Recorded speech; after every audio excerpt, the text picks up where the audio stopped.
नमस्कार। यह सप्ताह के अवधि बानी बुलेटिन में आप सभी के स्वागत है। हम हैं अंशिका उपाध्याय। आप सब देखत हो अवधि बानी। प्रस्तुत है मुख्य समाचार। अवधि दिवस तुलसी जयंती के मौका पर 15 अवधियन का मिला अवधि सम्मान। आज यूपी सरकार टोक्यो ओलंपिक विजेतन का करी है सम्मानित। सीआरपीएफ जवान के गोली मार के की हत्या। वाराणसी में यूपी सरकार योगी आदित्यनाथ बाढ़ प्रभावित क्षेत्र के की दौरा। अयोध्या में चांदी के भव्य झूला पर विराजमान भय रामलला। अब समाचार विस्तार से। कानपुर में छुट्टी पर घर आए सीआरपीएफ जवान के बदमाश गोली मार के की हत्या। सोने के चैन और 26,000 रुपया लूटी। टोक्यो ओलंपिक विजेतन के देश के मान बढ़ावे खातिर यूपी सरकार योगी आदित्यनाथ आज लखनऊ में करी है सम्मानित।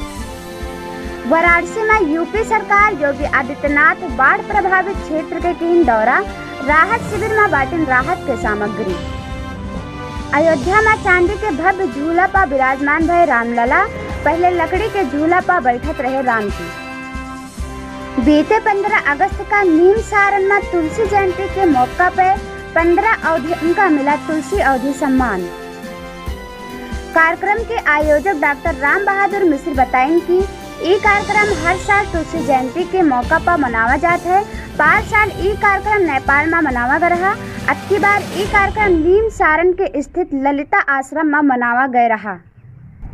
कार्यक्रम के संयोजक आराध्य शुक्ल बताएं कि यही समारोह में अवधि समाज मनोज मिश्र कप्तान, अवधि बानी के संपादक हिमांशु, राकेश पांडे, अरुण तिवारी, डॉक्टर विनय दास, संजय अवधि समेत 15 अवधि सेवरन का सम्मानित किया गया।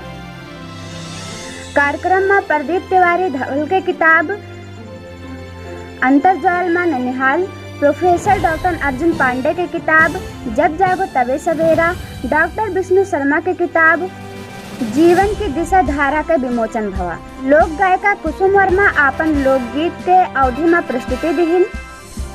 कार्यक्रम के दौरान अवधि बानी चैनल के समाचार के प्रचारण भी किया गया। यही पूरे कार्यक्रम में वर्चुअल रूप से जुड़े रहे अखिल भारतीय अवधि समाज के पवन विजय। सभी सम्मानित अवधियन का दिन बधाई। यही के साथ में अवधि बुलेटिन समाप्त होते। मंगल कामना के साथ जय सिया राम।